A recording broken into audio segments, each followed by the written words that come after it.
Welcome back, everyone. It was an incredible week in markets into the end of this week on Friday, August the 21st. What has happened? What is likely to happen? Well, we've had that shift in the yield curve. The dollar dropped, the euro popped. We're still seeing it above a key waterline. Very important move on the week. That, of course, enhanced the move up on gold and silver dramatically. We called our long out on gold on August the 3rd. It's done extraordinarily well. And we did the same for silver on August the 3rd. Again, an extraordinarily strong move. Is this likely going to stay in place? We're not likely going to get the same type of multiplicative effect anymore. The change has already happened. The market is already priced in a drop in the dollar, a pop in the euro, and we're probably going to see a little stagnation. What about geopolitics? That did heat up this week. We are still seeing oil into the end of the day today, still up about 0.5%. Nonetheless, we do have an equity market that got really very oversold during the week. The S&P E-minis are in that long-term uptrend channel.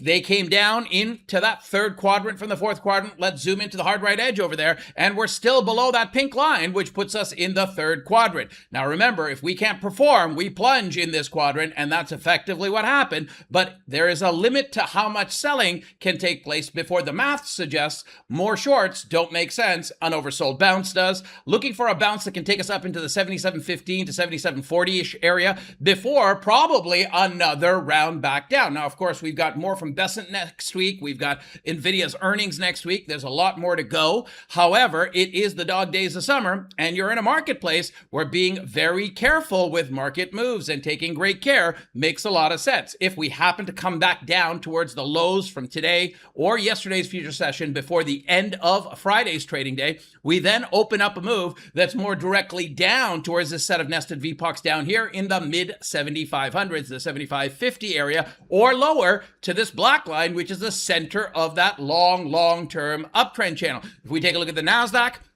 it already moved from the perform or plunge quadrant into the quadrant 3. Let's zoom into the hard right edge. It still has not been able to recover. We did cross below that pink line, which is in that 29,632 area in today's trade, and we still sustain in price below it. However, the outlook here is very similar to the S&P E-minis. A rise that can take us back up to test the underbelly of this area is more likely before a move back down again. If you're looking for the area where markets could actually get up and above a waterline so that they can actually start to repair and trend up again, well, the NASDAQ would have to get up and above roughly 29,850 points. That would open the door for a repair and a rise towards the highs that we saw back here on Monday this past week, and of course, higher than that, potentially. I don't think that that's the outcome. If we happen to come back down today in today's trade and close closer to the lows from intraday today and or yesterday, it does open the door for a move down to the 28,500 area. I think that we're more likely going to try to struggle bust our way back up into resistance of the underbelly of that pink line. Similarly, I think we're going to try to struggle bust our way up on the ES above that pink line rather than falling over. Make no mistake, though, this is not a market that is likely going to be kind to investors, but it can be quite kind to traders.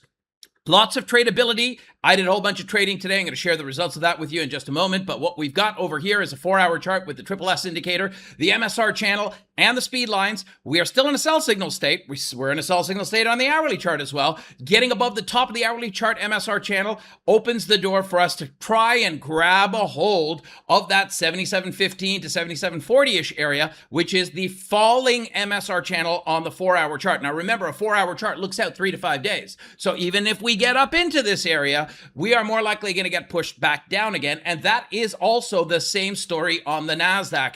The NASDAQ 1-hour chart and price positioning is a little weaker, that is to be sure. However, we are in a spot where we're still holding above the speed lines on the 4-hour chart, attempting to get up into that falling channel. And if we do, we're still likely going to get sold back down again. Did some trading in front of folks today, was able to gross over $1,570. And I'm going to keep that and continue to trade on as we we move into Sunday night and Monday morning. I look very much forward to sharing more insight with you and catching up with you first thing on Monday morning. I hope you enjoyed the insights in this video, and of course all the videos throughout the week and the live rooms over on WealthCharts in the Active Trader Room. I wish you a wonderful rest of your day today and look very much forward to seeing you top of the morning on Monday in the live rooms. Have an incredible rest of your day, and thank you for watching.